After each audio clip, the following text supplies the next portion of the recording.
take it. Great. Get the paperwork started. Thank you. What?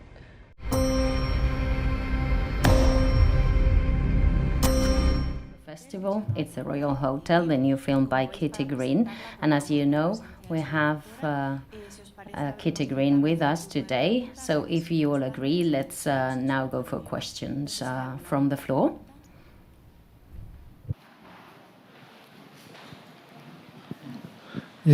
Yes, hello. Why are the girls Canadian? Hi. Thank you for having me. Muchísimas gracias. Gracias por invitarme. Son mujeres americanas, por lo tanto, desde la primera escena. We're Canadians, she says to the Norwegian backpacker. And the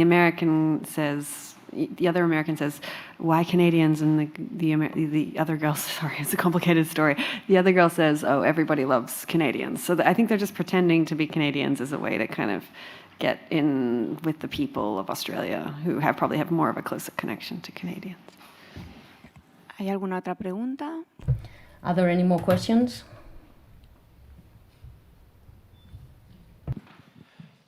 Hola. Hello, thank you very much for this film. Congratulations. I would like to ask about light in the film and specifically inside, because it helps very much transmit this feeling of, how would I say it, hardship. How did you work on that? The interior lights, was that the question too? I mean, it was about, it's an interesting one. It's such a harsh, the Australian sun is a very harsh sun. So it was, when we were outside, it was very bright. And so it was about when we came inside, about kind of exploring the darkness and using that darkness and these sort of rays of light, like from, whatever windows or slits of doorways or underneath doors or whatever we could do to play with sort of for tension, to kind of create an atmosphere that was a little dark and a little tense. But everything in that movie, it's all existing. It's all supposed to be kind of building tension, ratcheting tension up. So it's about sort of subtle, both visually and sonically, we're sort of trying to create a world where you're not sure, am I safe, am I not? Is this a threat? Is this a joke? What is this type of thing? Esta chica de aquí. Congratulations, Kitty. I'm writing for Australia, so I was very curious about your amazing barfly cast, all of those actors in the bar. What was the audition process? And also, how do you think that your average Australian man will receive it? Or how would you hope they will receive it? Yeah, thank you. Bueno, para el casting realmente trabajamos en Australia. Muchas de las personas que están en el bar son personas locales. Rodamos en Adelaida. Son actores. Casting locals, you get more real characters, like they're more kind of naturally oddballs, but they're all very sweet, kind people. So it was a lovely group, really, that kind of came together. And I'll credit that some of the actors, like Dan Henschel, who plays Dolly, he took a bunch of them under his wing and took them out for a drink and kind of explained to them, made it fun and made it a good group. So that was really, it wasn't too difficult actually to find them. And the Australian men, I don't know, some of them will be mad, some of them will like it. It's an interesting film because it's there's no overt violence in it in that way. So, and I think people get a little mad because they're waiting for the violence, and when the violence doesn't come, I think they're forced to sort of look at their own behavior a little more, and that makes people a little uncomfortable. So we'll see how it goes down, but yeah. Yeah, I have a question.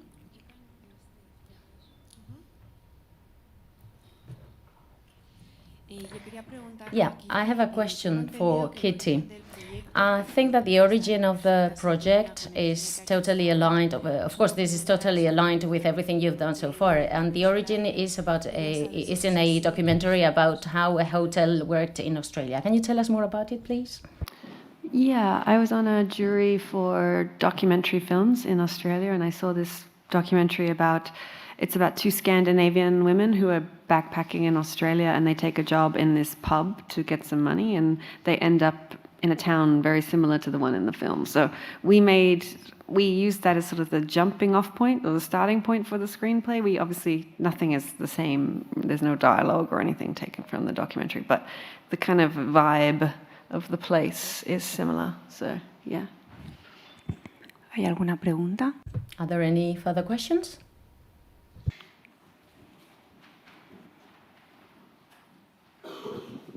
Hola, buenos días. Yes, good morning. I think the film plays with the cinema of the 70s and tries to turn it around and put it on the side of women for the first time. So I would like you to tell us more about that, about how we can talk about male violence or patriarchy through the entertainment that is cinema, of course. Yeah, I mean, I think historically, when you see an image in cinema with two young women in the middle of nowhere, an audience sort of goes into it thinking, oh, they're probably going to die, or someone's going to kill them, or something bad's going to happen to them. And we were looking at subverting that image and instead using it as something like, creating a narrative about strength and about women finding themselves and figuring themselves out, and sort of some sort of rite of passage trip. So we wanted to kind of challenge all those tropes that you see in horror movies, where the two, so we're playing around with genre, we're playing around with all the expectations of the audience, which again sometimes makes audiences a little mad because they almost want them to die or something creepy like that. But we've had a bit of fun with sort of horror movie tropes, but turning it into spinning it around, so it's very much sort of pro the heroes of the movie, and yeah, they champion in the end. Hay otra pregunta aquí. La verdad es que Yes, I was going to ask about that precisely. About that, how you play. It seems to be a horror movie, right? Everybody thinks it's going to be very gory, or someone's going to get killed, and it's not the case. So I'm curious about whether you ever thought about including something else from a horror movie, maybe some more blood at a point, or from the very beginning you had it very clear in your mind that you were going to play? Yeah, I don't know. I think we've seen enough violence against women on screen and in cinema, and I was looking to make something that is specifically not that. So immediately that was the first goal when in adapting the film, is thinking, well, how can we explore this sort of behavior?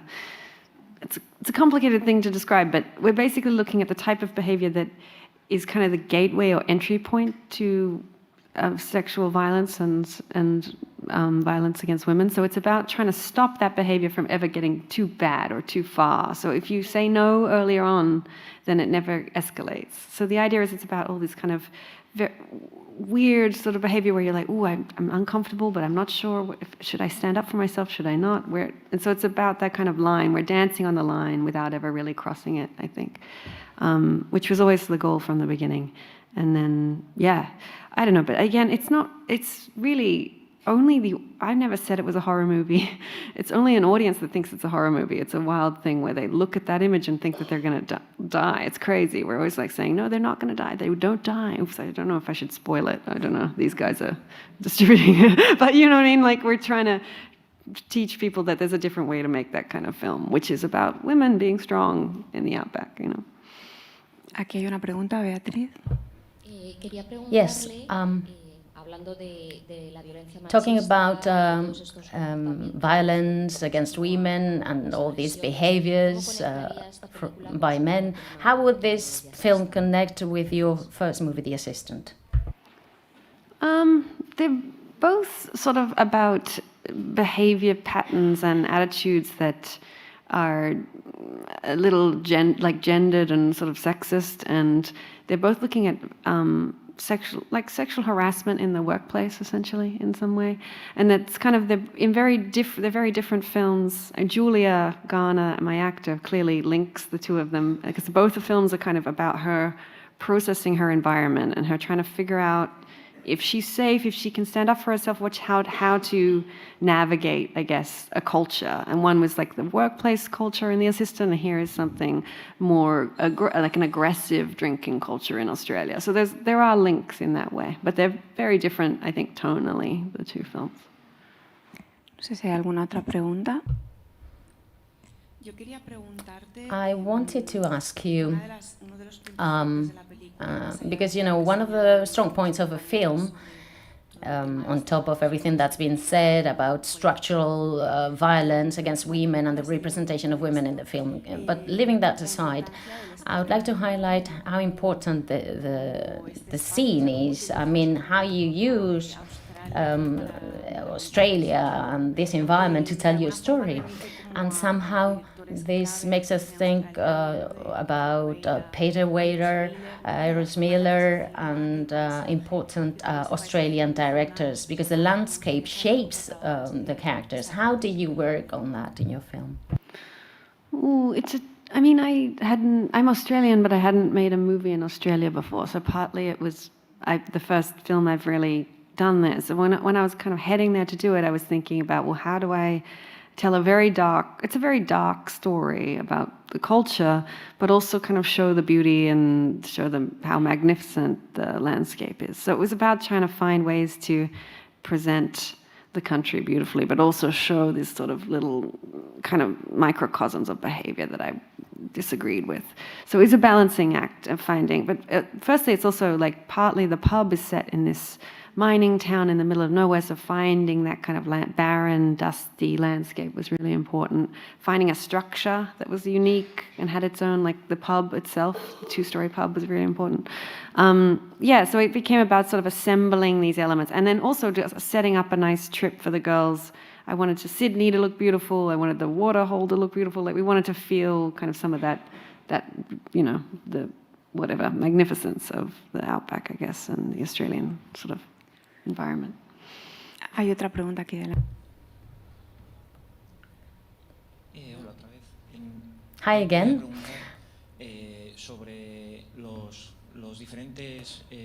I wanted to ask you about the male characters that we see in the pub and their behavior, how they behave. How do you write about these characters? In your script, are these behaviors you included in the script because you've actually seen them in men, actual men, or is it just a summary of the general idea we have about men? Thank you. I mean, it's a combination of things. I worked with a co-writer, there's two of us, and he's Oscar Redding, his name is, and he's from regional Australia. So he lends a certain voice that's a more authentic Australian voice in that way. And then it was about sort of figuring out what role each character played, who each character was, and some little bits and pieces are experiences from my own life. Some of it is things that Oscar's seen in pubs and bars. Some of it's from the documentary behaviors we've seen.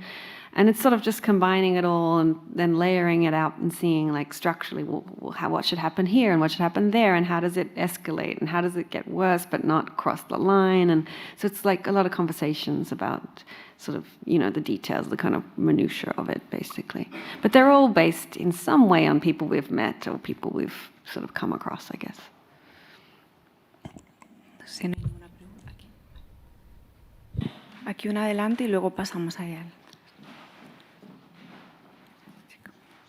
Well, congratulations for your film. Really, it was a very good film. We are going to have it also in the Asian Film Festival in Barcelona. And, we were looking forward to watching it. Pero, bueno, yo quería preguntarle sobre la presencia. I wanted to ask you about the native Australians in the film and their presence, because I think their presence is interesting. There's this contrast. We have Canadians, we have native Australians, and we have people coming from different backgrounds, from different worlds. And I think that it's very interesting that we see how native Australian women are empowered, because we see a character that is the partner of the man that owns the pub. And we see the relationship between all the characters, between this empowered woman. And in fact, there's this violence against women that we see, that we feel all the time. And at the same time, we see this woman that is really empowered. And that's very important, I think.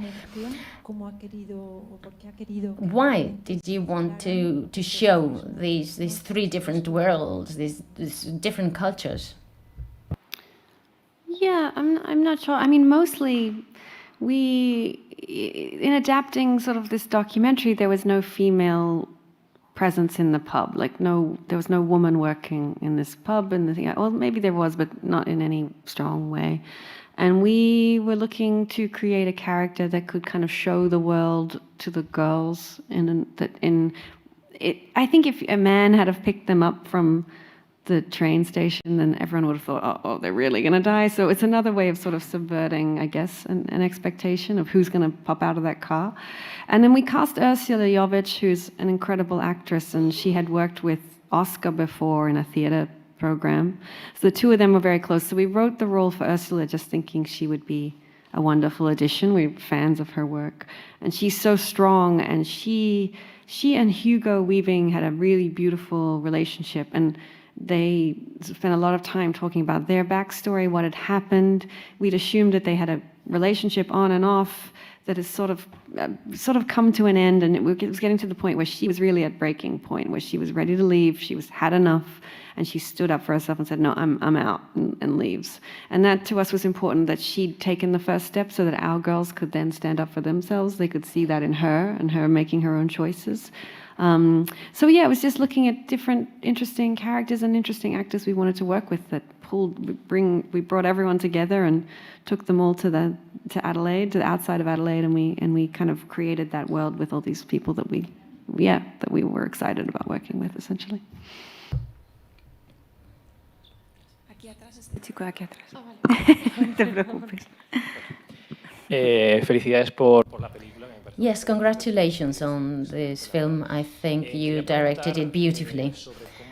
My question is about how you connect things. I mean, we see Julia Garner at the beginning of the film kissing a boy on a boat. And, well, that's the very beginning of the character. But then she connects with the main theme and her relationship, or the relationship of Julia Garner with alcohol and the past of her mother. Can you tell us more about it, about her? Yeah, I mean, Julia and I have worked together forever, so we have a very lovely relationship. We've done 2 movies, but we feel like we've known each other forever. And she brought a lot to the character, I think brought a lot to the journey of the character. But we wanted to make sure that she basically, when she arrives at that pub, she almost doesn't want to be there. Immediately, she's like, I don't want to be there. So we needed to make sure in the opening scenes that she could have fun. Like, you could see that she could have fun and relax. If she felt safe, she can enjoy herself. So part of that was sort of setting up who she was when she wasn't in a place that she was afraid of or fearful of. So it's kind of sort of building out a character in a way where we see a little bit of her party side, we see a bit of her taking control. But I feel like these sort of friendships, often when you travel at that age, when you're young, it's a sort of a natural dynamic where if one person sort of has to take charge of the money, of what time you're going to go home, and the other person can drink a little and be a little silly and have a bit of fun. And I think they sort of fell into that dynamic, and Julia's character's left trying to be the responsible one. And so, yeah, that seemed to me like something like when I've been traveling in my past, that was often like, I've been both sides of that coin, depending on who I'm traveling with. I think it just sort of naturally finds itself, that balance. So, yeah. And Julia just brought so much. Her face is so beautifully expressive. She's got those big eyes. It's just the camera loves her face. So it's just lovely to shoot her. I have such a good time with her on the set. We're able to do a lot. And she does a lot with very little. She sort of can move a little bit, and it conveys so much. So it's a really incredible gift.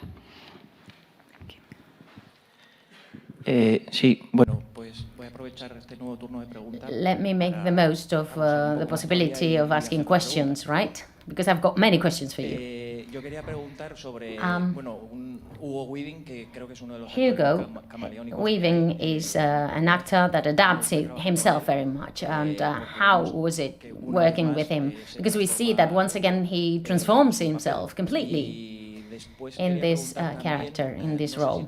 And I also had a second question. Do you have a new project in mind? And if so, is it related? Is it also related to female characters? Are you going to go deep into that or not? Yes, Hugo Weaving is a legend, and we love him, and he was such a kind presence. We wanted somebody who not only was a great actor, but who was a nice human being, who could be kind of the captain of our ship, essentially, and like run our set, and who kind of everyone respected. And he brought a real, like a professionalism and a class to everything we did, which was wonderful. And he is so professional and so detailed, and is really in the weeds with everything and writes some beautiful notes. And so he and Ursula and I did a lot of rehearsals for the two of them together. He works in a very specific way, and it was a real treat for me to watch him work and see what he does. And it was always surprising, and it was always incredible. He's just sort of, you can ask him to do anything and he'll just blow you away. So it was very exciting. And then I don't know what's next. I've got ideas, and I've been too busy throwing this film into the world to really be able to get them on paper. But I'm getting closer to figuring out what's what. And I'd love to Julia and I want to keep working together. We want to find a third one to work on. So there's a few things I'm juggling, but yeah, hopefully, I'm definitely going to tell stories about women. I feel like that's naturally what I do, because I'm a woman, so naturally that makes sense. So yeah, I'll keep doing it if they let me. I've got to get people to give me some money to do it, essentially. Aquí hay otra pregunta. Hi again. Are there any backpacking stories of your own that inspired some of the script? Did you ever go backpacking? I did so much backpacking, especially through Europe and all around, and I did a lot of, and so I've done a lot of that, and I feel like, but a lot of it, I don't know, it's a weird one. Some of it's in there and some of it's new. It's a mix. Once you get to the end of the script, you no longer know what's you and what's someone else. You know what I mean? It all blends together in a way, so it's hard to distinguish. But definitely, I've done my fair share of drinking in weird bars in the weird places. But yeah. Yo quería hacer una pregunta un poco poniendo en contraposición las dos películas. If we compare your both fiction films, The Assistant and the Royal Hotel, everything that in the first film was there but not explicitly seen. We couldn't see how violence exploded, we just felt it. And in this case, it's the contrary, it's the opposite. We see violence from the very first minute in all its variants or possibilities. And I would like you to tell us about that shift, and what was harder for you, telling about this structural violence like something unsaid or something unseen, or telling about it more explicitly, like in this second movie, and telling about women against women in a more structural way. Can you tell us more about that process? Yeah, but I think both movies don't, it's not like this one is overtly violent. Like a lot of it exists in these kind of jokes. You know, people are making bad jokes, and every joke feels a little threatening. You know, but there's no. What we're still doing is a similar thing, which is sort of exploring kind of how the discomfort of being a woman, essentially, in any space, but especially spaces that are particularly volatile, I guess. So I guess it was a shift, but the shift isn't that big. It's sort of I'm still doing similar things. It's more tense. It's a little more overt. It's sitting on the surface a little more, but there's still a lot more that it's all about the potential of what could happen, versus what happens. It's about, this could get bad, this could get messy, but it isn't messy yet, but I'm not sure. It seems it's heading that way. It's sort of the unease of all that. So in some ways that they're both looking at sort of systemic, kind of more broader cultural problems, but just in slightly different ways. Yeah. Thank you. Kaixo, bueno, ha llegado un poquito tarde. No sé si sabrá responder esta pregunta. Maybe you have already answered this question because I came late to the press conference, but I would like to speak about the end of the movie and that message you convey, which is to burn it all up. Is that the only way to end violence against women, or are there any other ways to do so? Yeah, I'm not sure how much I'm supposed to spoil the ending, but I don't know. I think the ending's making people, especially a few male viewers, pretty mad, and I don't know. We kind of like it. It's a little cheeky. It's a little provocative. We knew in doing it that we'd get in a bit of trouble, but it was something where basically I didn't want to let them leave that place and not have the film not really take a stand on the behavior. I wanted to make sure that as a filmmaker, I was saying, no, that's not okay. Even though the behavior's on the line and it's not that violent and no one gets assaulted, it's like, no, that sort of behavior needs to stop and we shouldn't have to put up with that. So to me, it was a real message. I mean, like a very, very clear message that I wanted to convey in the final act of the movie. And I think with The Assistant, my last film, it has a very bleak ending and it was a very sad ending and it was a kind of a dark movie to walk out of. And so it's nice to kind of give this one a little provocative little last step, basically. It's a very quick little thing, but yeah, we're proud of it. Hay otra pregunta aquí atrás. I'll ask the question in English and then I'll translate. I was wondering if you could speak a little bit about the one minor woman character at the bar and what point she came into it, and if you see if, for example, she is bought into a machista culture, and if you have given any thought to what roles you may give to older women in your future movies. Bueno, solamente mi pregunta es sobre la única mujer. Well, she's now translating the question to you. We have one single woman in the pub, and do you think you're going to have such older female characters in your next movies? Thank you very much. I think when I was watching this documentary originally, as an Australian woman, I thought, if I was out in that place, I probably would be more accepting of the culture than these Scandinavians were. I'd probably go, oh yeah, it's okay, mate, like it's just a joke, I get it. And I think Australian women often just go with it and accept it and accept the badness. And I thought what was interesting about foreigners in that context was that they were willing to say no and willing to stand up for themselves. So the Australian woman at the bar represents kind of the people that are keeping that culture, well, not alive, but they're sort of essentially going with it in that way.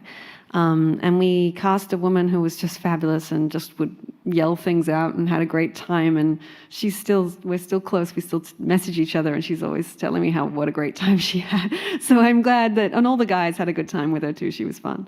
But we did want someone that represented. It's not just men that are keeping this culture, like perpetuating it. It's also the women that are contributing to it. And she says some strange things to the girls at times, like, lean over a little bit when you serve them and things like that are kind of, it makes Julia's character feel uncomfortable, but she's not sure how to address it, that sort of thing. So yeah, she was a joy to work with, a lot of fun.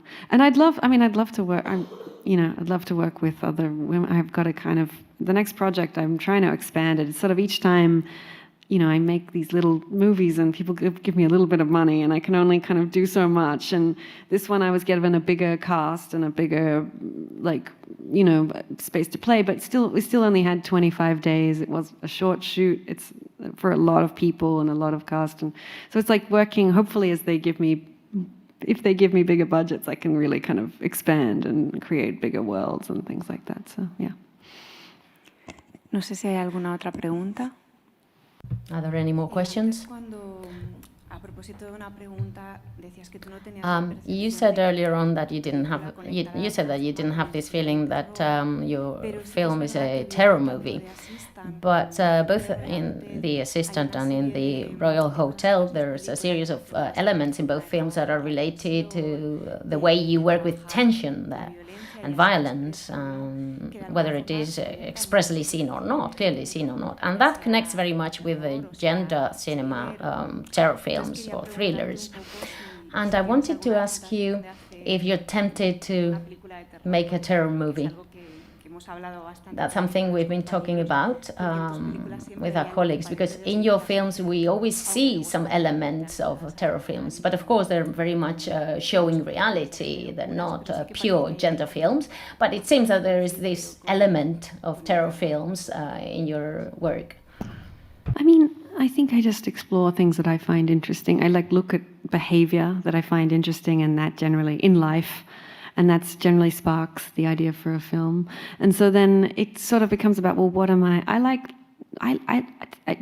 This is hard to kind of put into words, but if I'm given this sort of platform and I'm able to show people, to make a movie and to show aspects of our culture to others to see, I think I've kind of got a duty to examine the parts of that culture that often doesn't get seen or addressed. And so this idea that these small things, they call them microaggressions, but these little moments that can really affect somebody's self-confidence, somebody's self-worth, that can make them feel terrified, if I can highlight those kind of moments and show how in general behavior kind of affects people, and how we can kind of maybe rectify things or change things in small ways, then hopefully I'm contributing in some way to making, whatever, to doing what I can politically with my cinema. But yeah, I think, I'm not sure. It's I don't know if I want to make a horror movie. I'm just sort of interested in what I'm interested in, and it's a gut thing more than anything. And then I think the genre comes second. Like I kind of work out what I'm trying to explore and then figure out where to fit it within genres. But often when there's genres, there's a lot of expectations, again, that we're trying to correct here and change up. And so, I'm trying to work against, I guess, a history of cinema that has been kind of violent towards women and doesn't often treat its female heroes well, I guess. No sé si hay alguna otra pregunta. Aquí delante hay otra.